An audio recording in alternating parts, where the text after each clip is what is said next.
really good at something, and then one of your friends, family says, hey, you, do that really good impression you do of somebody. And you're in front of people, and you do it, but it's not good. And people are like, oh, well, that really it wasn't really all that. And that's how I was feeling watching these American League Championship games between the Cleveland Guardians and the New York Yankees, and specifically Emmanuel Clase or the entire Guardians bullpen. At the end of the day, the New York Yankees won 4-1. Clase was left with a 9 ERA, which just blows your mind. This dude had a 0.61 ERA in the regular season, and then all of a sudden, I don't think he forgot to pitch. I think I read somewhere, I think it was some Boston Red Sox pitcher was saying that he thought that Clase was probably tipping his pitches. It's like whether it was a certain way that he held his glove, maybe he shook his leg, maybe the way he blinked, the way he breathed, who knows. Stephen Voigt, the manager of the Guardians, would call in the relievers. You're like, oh, okay, Cleveland's got this. They have the best bullpen. They're going to come in, they're going to shut things down. The Guardians are going to be able to scrap together a couple of runs. No, not really. The Guardians' impression, whatever their one talent was, didn't perform. It was disappointing because man, you know what? You didn't do that well, but you know that they really are really good at what they do. I wasn't a big fan of either the National League Championship Series or the ALCS. There was no real drama in the NLCS, like at all, like zero drama. Every single one of those games was a blowout. Even Game 6 wasn't really that close. The Mets jumped out immediately, but then the Dodgers immediately took the lead. And that was pretty much it. But in the AL, back to the Cleveland Guardians and New York Yankees, finally in Game 3, and Game 4, and Game 5, there was actually some drama. Because in Game 1 and Game 2, zero drama. And I was also disappointed in the Guardians, where I don't want to say that they were a better team than the Yankees, but they could have given a better showing. I think the Guardians gave away Game 1 in the Yankee Stadium. Cleveland could have easily been up 1-0 after Game 1. They blew that game straight up. In Game 3, they wanted to blow that game and give it up. And in Game 4, Game 5, I think they always had like either men on base or they left men on base, too many men on base. It was actually the same thing that the New York Mets did. All the games that the Dodgers won were blowouts. All the games that the New York Mets won were blowouts. But the Mets left an insane amount of men on base. You think, what could have happened if they had a couple of more timely hits? But it's all done. The 2024 World Series. The fevered, wet fantasy of ESPN and Fox is finally here. And Rob Manfred, of course, and the accounting department, the bean counters at Major League Baseball corporate offices. The LA Dodgers and the New York Yankees. But I suspect that there's one person who hates the fact that the Yankees are back in the World Series. The first time they've been in the World Series in 15 years. This is only the third time in the past 24 years. Hal Steinbrenner, the leader of the Steinbrenner clan who owned the New York Yankees, he was interviewed after the Yankees won the American League Championship Series by, I don't remember the reporter's name. Hal Steinbrenner looked constipated when he was being interviewed because now he has to deal with the New York City media and ESPN, Fox, asking him nonstop, when are you going to resign Juan Soto, the man who hit the basically game-winning home run in Game 5? If you're a baseball fan, forget about what uniforms he's been wearing, Washington Nationals, San Diego Padres, New York Yankees. If you don't at least like Juan Soto, you have a bias issue. Juan Soto's been phenomenal since he just burst onto the scene as a 19-year-old rookie with the Washington Nationals. He's already won a World Series with them in 2019. Not only did Juan Soto hit one of the most important home runs probably in this century in all of postseason baseball, probably the Yankees' best players in this series was Giancarlo Stanton and Juan Soto. If the Yankees had made it to the World Series and Juan Soto had a bad series in the ALCS or even the bad postseason, the narrative could have been, well, the Yankees are doing well, but Juan Soto, we're waiting for him to heat up. And then Hal Steinbrenner would have been like, yay, we're in the World Series. Thank God I don't have to pay him $500 million. But the fact that Juan Soto is one of the leaders, he's one of the reasons that the Yankees are going to the World Series, are going to be playing in the World Series on Friday. Hal Steinbrenner does not care about baseball. He is one of the many new types of ownership that doesn't care about baseball. They see this as a money grab. Steinbrenner worships Mammon, the Old Testament god of money. I still believe that Juan Soto is probably going to sign for the New York Mets. He's not going to stay in the Yankees, not because he wants to stay with the Yankees. I just don't believe Hal Steinbrenner is going to be like, gosh darn it, this guy's really good. He's one of the best players in the game, and he helped us go to the World Series, maybe even win the World Series.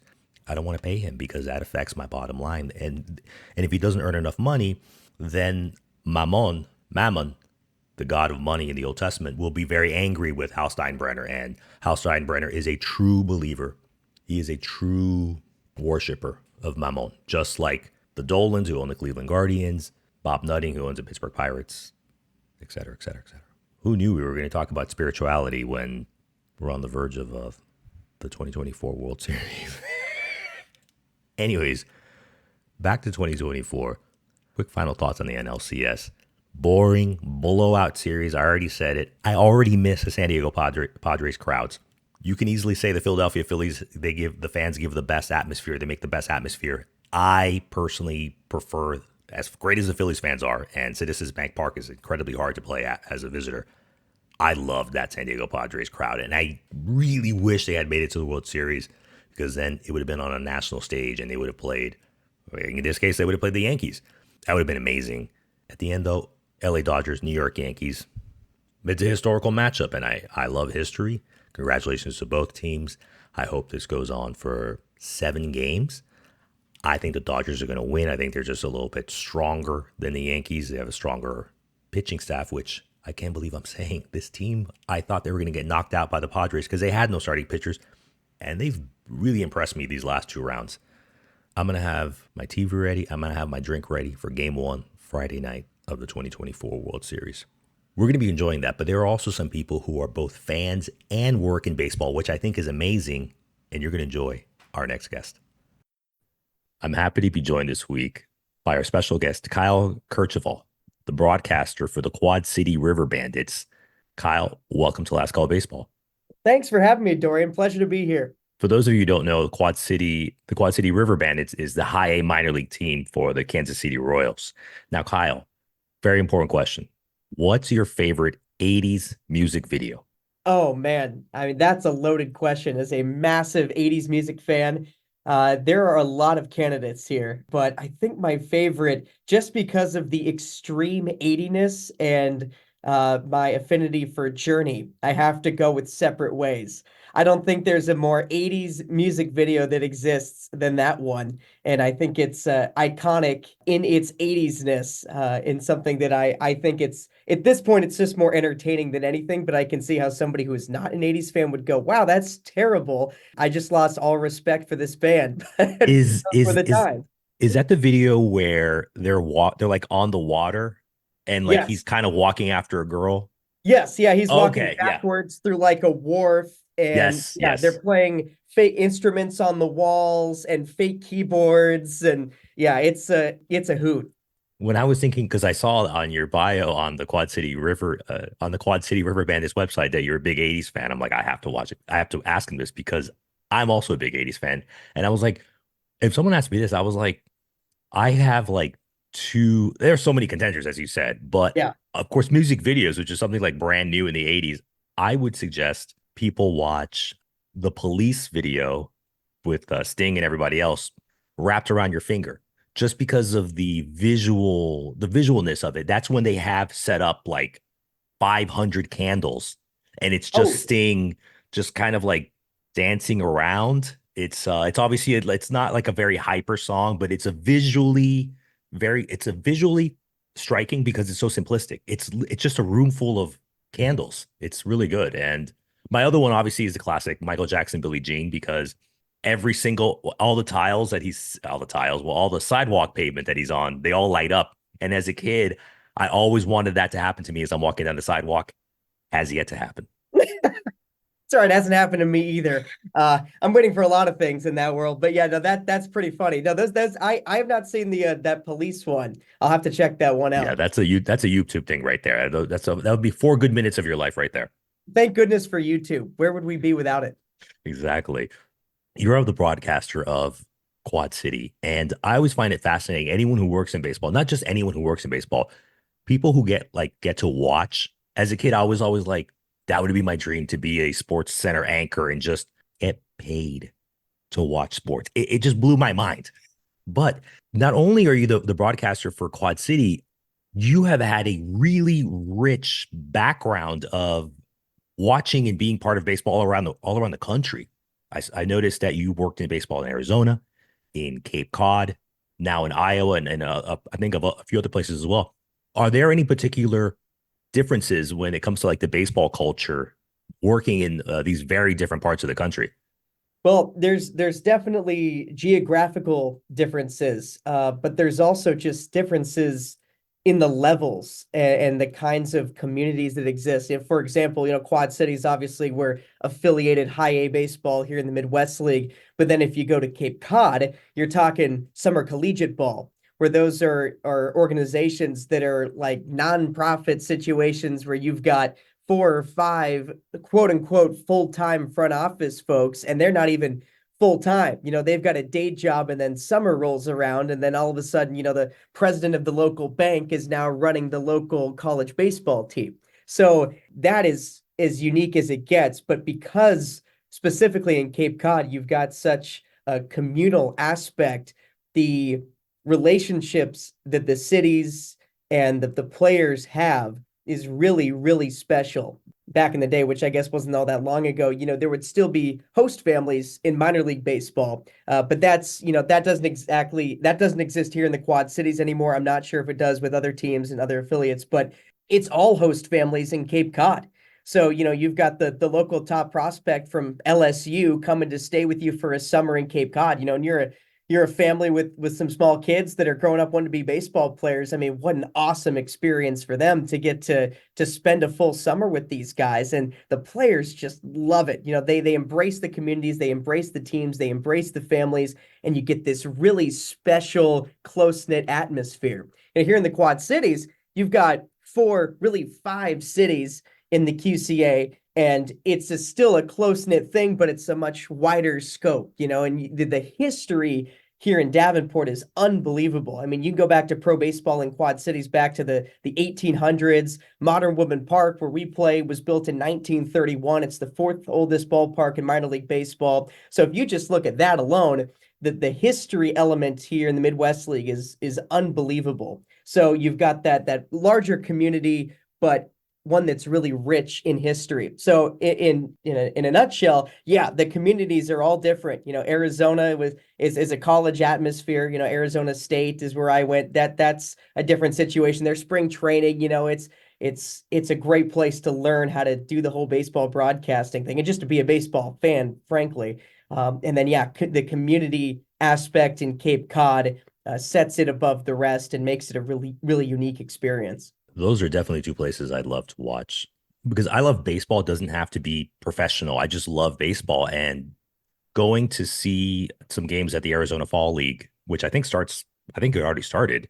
Yeah. And obviously in the summer up on the Cape. Those are two places I've always wanted to go. And another place I really want to go is to the Latin American winter leagues, like Dominican Republic, Nicaragua. I mean, it is insane. Like I watch some of those games on TV, which they're starting like at the end of the month here, and it's amazing the atmosphere. But those are Oh, I'd love to do that. And yeah, I would highly recommend going out to whether it's the Cape Cod League or the Northwoods League or anywhere and just seeing summer collegiate baseball. Cape Cod is just so special because you roll up with your lawn chair, and you throw it out behind the cage and you sit down and you've got a hot dog, and it's so pure baseball. It's just the 4th of July around Cape Cod with baseball, and the league puts on like a parade every year. So all the teams go down one of the local main streets and all the kids come out. I mean, it's like something out of a movie. It's so patriotic and just so pure America. Yeah, it's absolutely worth taking a trip up to Cape Cod. Amazing folks up there, more great history, and high quality baseball. I mean, the top collegiate summer league in the country. You made a mention to a theoretical player like someone from LSU going to play on the Cape, staying in college baseball, which also I'm a huge fan of. Theoretically, LSU is part of the SEC, and you guys drafted, well, not you, but the Kansas City Royals, which is obviously you're affiliated with. They drafted another SEC stud, standout, use whatever you want, Jack Caglione, who was a two-way player for the University of Florida, the Gators. And I saw that he played, I don't know, like 30 or 40 games for you guys, but he isn't going the Shohei Ohtani route, or is he? Like, what's the expectation? And I'm sure it was very exciting to have one of the absolute best college baseball players to be immediately sent to you guys. Without a doubt. Yeah. So the short term expectations and the long term expectations are different for Jack. So when he was drafted and came here to Quad Cities, the idea was just for him to hit. He is still destined to be a two-way guy. The Royals still want to do that with him. But after pitching over 70 innings in college, they said, hey, we're good with that. Why don't you go to high A, get used to facing professional pitching as a hitter, and then we'll pick up pitching once we get to spring of 2025. So the goal is still to have him go down that Shohei route, so to speak. But he was just hitting with us here in Quad Cities.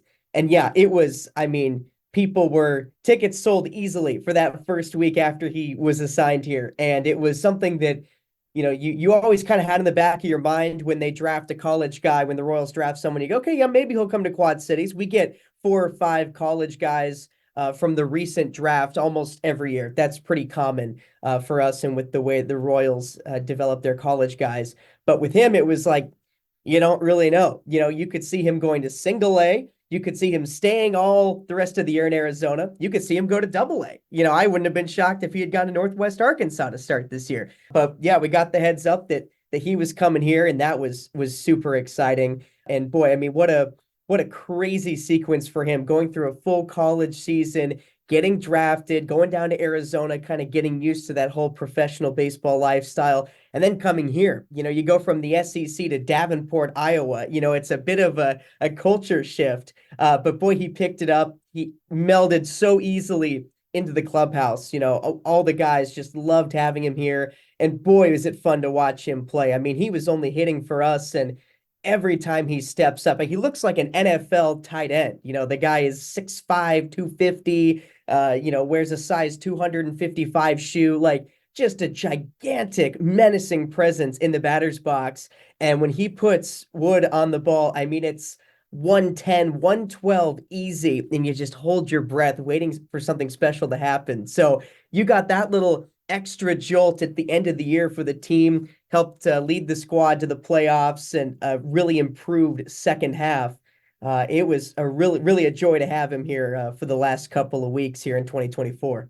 I love SEC baseball. I'm not an SEC homer. I didn't go to an SEC school, but I managed to go to a Mississippi State game in May, but it was last college baseball season. The atmosphere is amazing, and I can definitely see if you're one of the top players in the SEC, it is a much easier transition to minor league because it's almost like a step down, because not in a bad way, but they're used to playing in front of 7, 10, 15,000 people on a Tuesday night.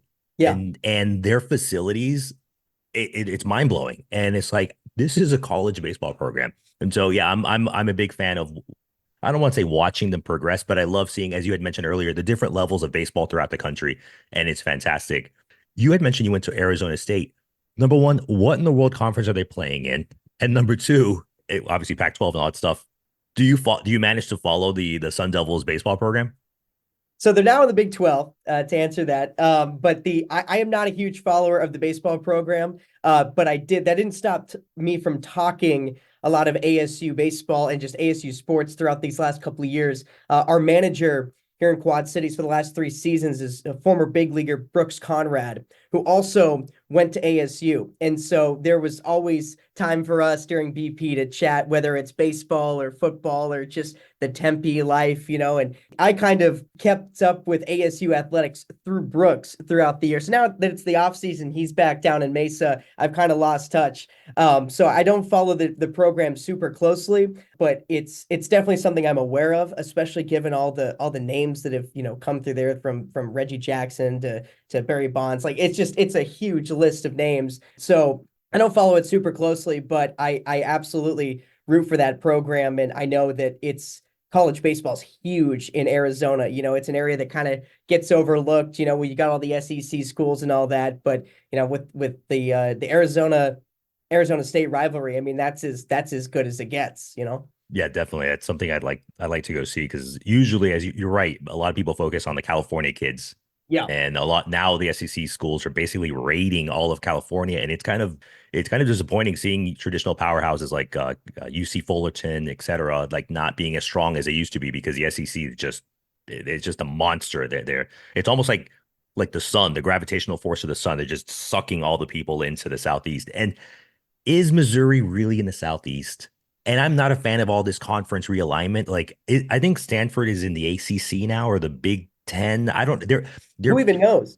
Stanford, the University of Stanford in Palo Alto, California. They're sending their women's volleyball team, their football team, to go play like in North Carolina. Like, what do we? And yeah, at least for your or Arizona State, the Sun Devils, they don't have to go play like Alaska Anchorage or anything, but it's that whole I obviously this is not a conference college football conference realignment episode, but it really grinds my gears as the family guy would say about just destroying the geographic rivalries.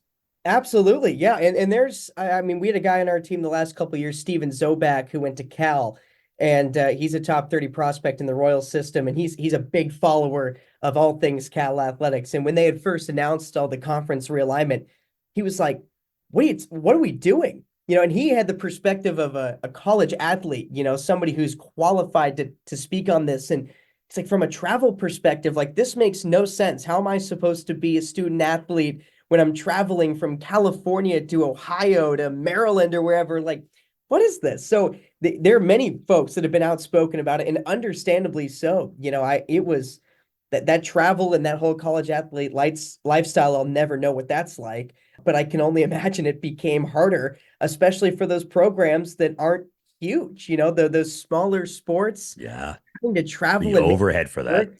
How do you do it? It's got to be a logistical nightmare. I do remember a few months ago, I spoke with a sports psychologist, and her issue with this whole conference realignment was the lack of sleep. You're going from mountain time or excuse me, Pacific time to whatever, and it's very bad for the air quote student athletes.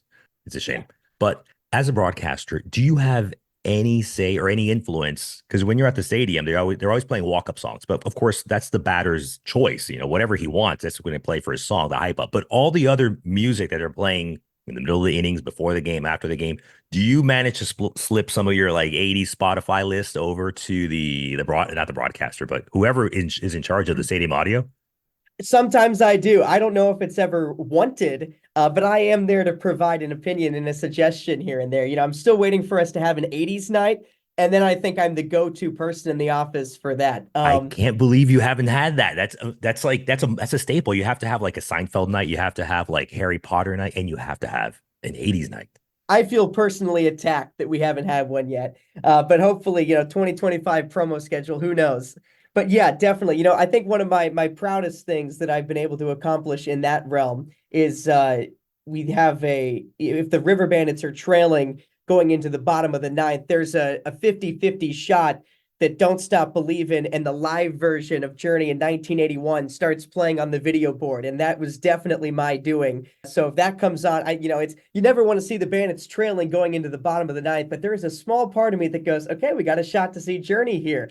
That's So I pretty did, cool. I did squeak that one in there. And yeah, I'll throw some, Survivor, little things just here and there just to kind of spruce it up. And it's funny when you bounce around the same league forever, you start to get used to everybody's playlists and you know what's coming up. And you're like, oh, when we go to Wisconsin, I know they're gonna have at least 3 or 4 '80s songs in their BP playlist. And it's one of those weird things that only you as the broadcaster would know, or I guess maybe one of the players. But yeah, the thing is most folks around the baseball team are not those who want to listen to '80s music. So I am certainly an outlier. But hey, I'm that's not going to stop me from providing suggestions for the playlist. Yeah, definitely. Even though 80s, I feel like 80s is classic. Like, why wouldn't you? But of course, especially the young men who are going to Quad City, they're probably right around 20, maybe a little bit older than that. So, they're definitely have a different perspective on what's cool.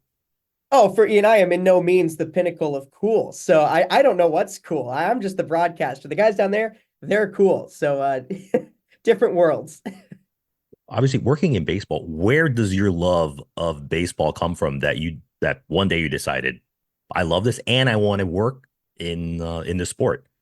So I've always known I wanted to be a broadcaster, at least as far back as I can go. Baseball, not so specifically, but I always knew I wanted to do something in the world of play-by-play. But my love of sports and in baseball, I just love competition.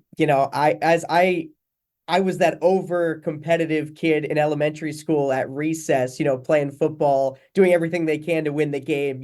I just love to compete. I love sports. I love the thrill of winning. That just a personality thing is a huge part of my life. I grew up playing all kinds of sports, but baseball primarily. Played it through high school, got to coach a little bit. And so that always kind of just became my number one love in terms of sports. I wasn't allowed to play tackle football growing up. I'm 5'7", wasn't great on the basketball court, couldn't really shoot, couldn't really do anything, can't dribble.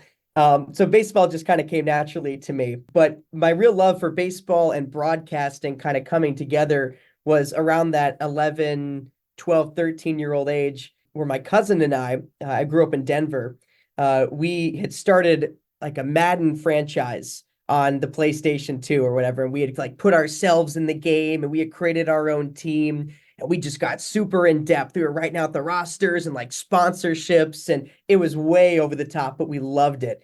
And we went through many, many seasons on this game. But he lived in Highlands Ranch. I lived in Parker. So we're about 20, 30 minutes away. None of us are old enough to drive.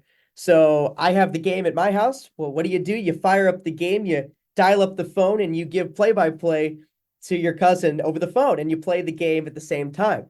And that's when I realized, wow, this is really fun. I could do this as a career. So that's where it all started. And I have not looked back since. I started the broadcasting club at my high school growing up. I went to Arizona State specifically to do sports broadcasting, and amazing opportunities there at the Cronkite School allowed me opportunities beyond college and while I was there to eventually wind up here in the Quad Cities. So I'm truly living out my dream every day I step foot in the broadcast booth. Right now, we're in the middle of the playoffs. And not only do people love watching really good and competitive games, I think another, like the love to hate sort of thing is to criticize the announcers. And there are some announcers I really don't like in Major League Baseball. You being an announcer, what are your thoughts on, well, this guy's doing a good job, this guy's not doing a good job, or just maybe feedback you've gotten? It's a good question. Everyone has their own style, and I don't in any way. I mean, sure, I'm a professional, but in no way, shape, or form do I look at myself at the same level as the major league guys. And I'm so lucky here in the Royals farm system. We have so many amazing broadcasters. Jake Eisenberg, who's the play-by-play guy for the Royals on radio, started in AAA Omaha. We didn't start in AAA Omaha, but in 2021, we were in the same system together, and I actually happen to know him from Cape Cod. But he's just one of several folks who are so qualified to take on these major league jobs eventually. And for me to sit here and critique any of those major league guys, it's just like, no, everyone's got their own style. Everybody has their way of doing it. And yeah, sure, maybe I would say something a little bit differently than somebody else would, but I think everybody's got to be different or else it would be so boring. Everyone has to have their own style. And in broadcasting I don't want to sound I don't know how accurate this analogy is, but I would say broadcasting is art, and art's subjective, right? Just like I like 80s music and someone doesn't, somebody likes listening to me, somebody hates listening to me. So I get it. I get there are always broadcasters that some people are going to vibe with more than others, and that's just part of it. So yeah, and I get feedback all the time. You always have your family that are like, "Oh, you're so good," and you have to be like, "No, no, no, really, how did I sound tonight? Oh, it was great. No, no, no, no, really, how did it sound?" So you always have to reach out and find other folks who can provide some maybe less biased perspectives of your broadcast, and networking and getting critiques is critical. But yeah, I mean, as sports fans, we all love to listen to the broadcaster and go, "Oh, that wasn't good, that was good." But I have so much respect for anyone who's doing it at that level. Yeah, because it's easy when you're sitting next to your friend and you're commenting on a specific play, or you may even have a really good insight for those 5 seconds, whether it's watching football, watching baseball, basketball. But then to sit there for 2, 3, 3.5 hours and narrating the game, interjecting something, I don't want to say funny, but interesting. There are obviously game notes or notes from the players. As a spectator, I have no desire to be a broadcaster, but as a spectator, I really enjoy, specifically for baseball, the broadcasters that, even from the home feed, they're not so much homers. Obviously, they're pulling for the team, but it's like a sugar rush. It's like it's too much.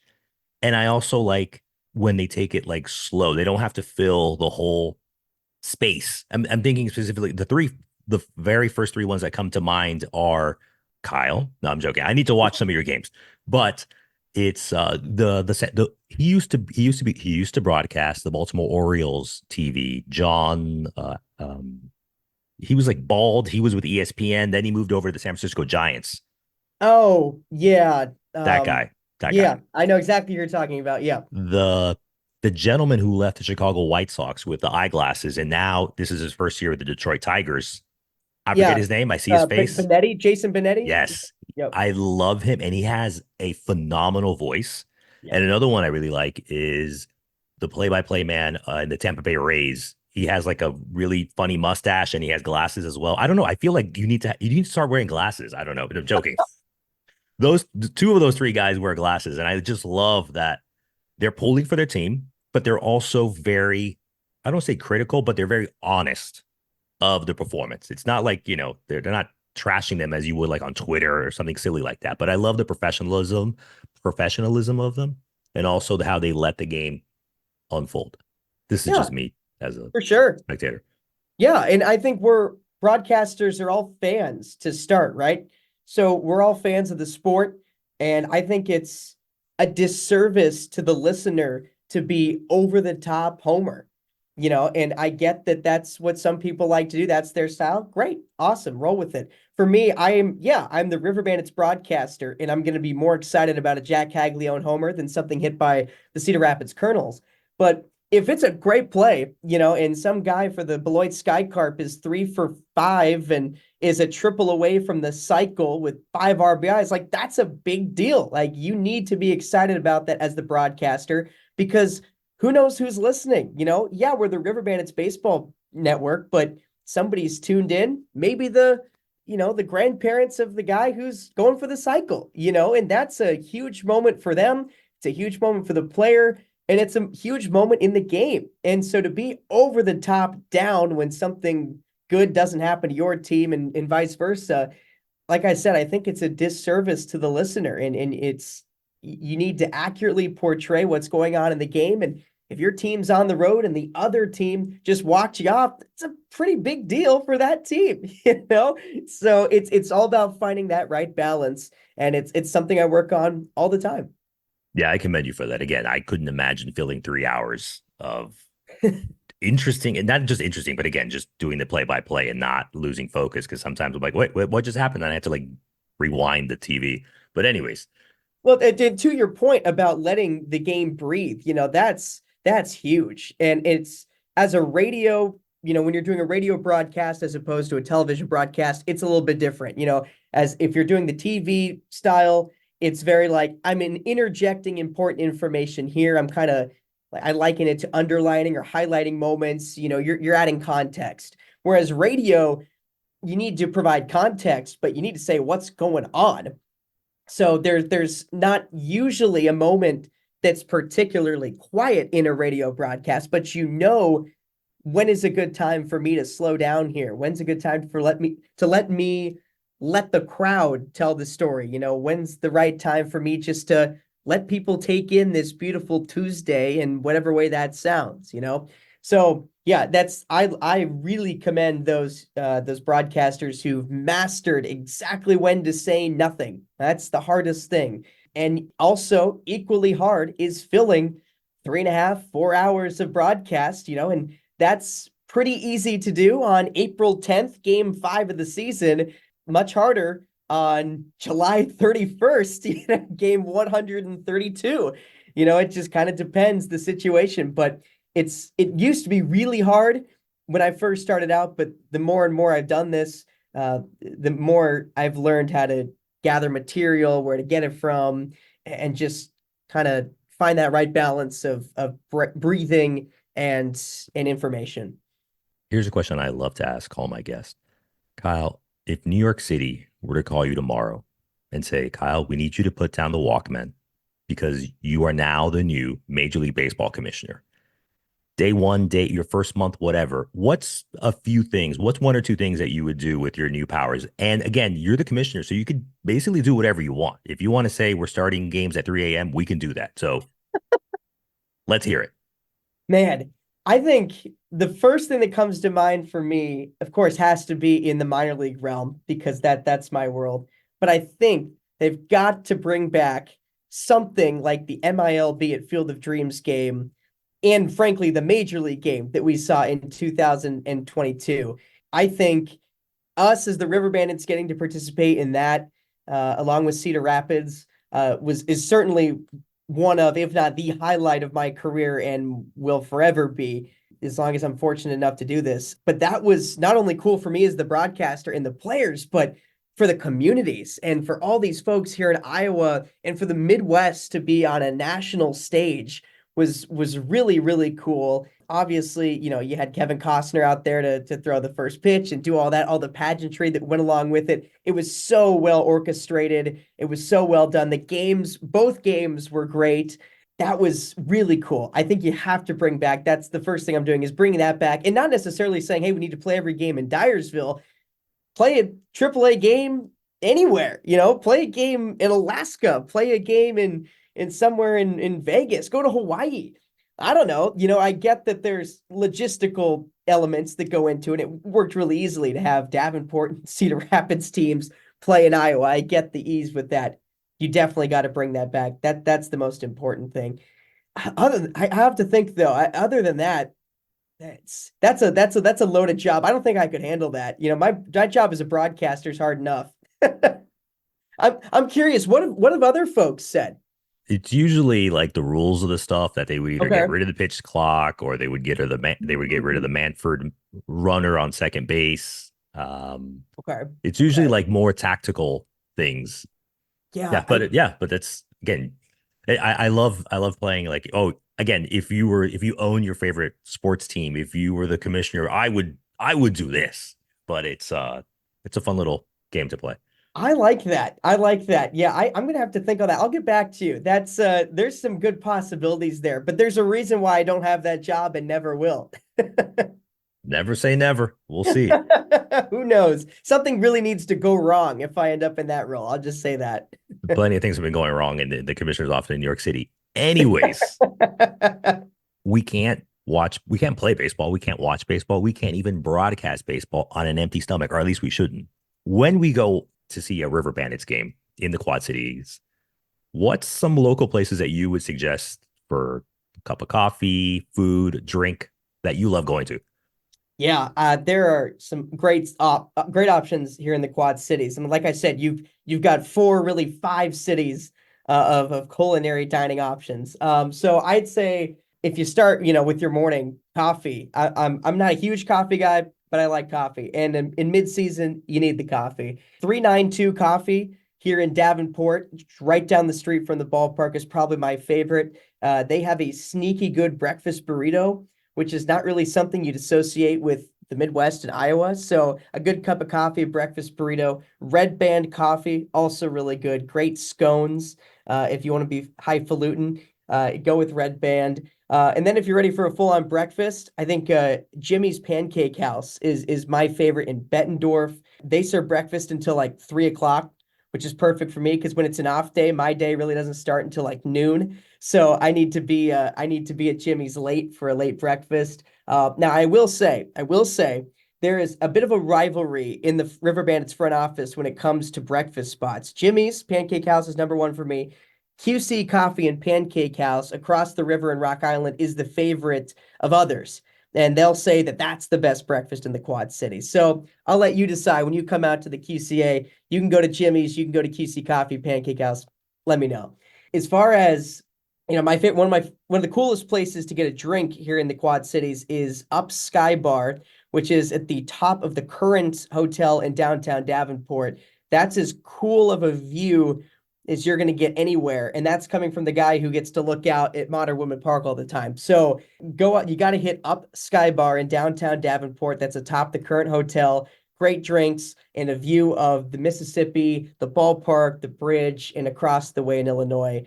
That's the best. And I'd be remiss if I didn't mention Max Tavern here in downtown Davenport. Best wings in the Quad Cities. And it's the go-to post-game spot for River Bandits fans and the River Bandits front office. So I gotta give them a shout out. But that's just a handful of amazing options here in the Quad Cities. No, thank you for that. I'm looking forward to that because I have yet to go to Iowa, but I have heard really good things about it, which is surprising. You're like Iowa, like I can Right? barely see where the map is, and I realize it's actually not. It's not like west of Montana. It's not. It is in the Midwest. But anyways, Kyle, before we finish here, please let us know where we can watch your work, follow you on social media, or anything else you want to share with us.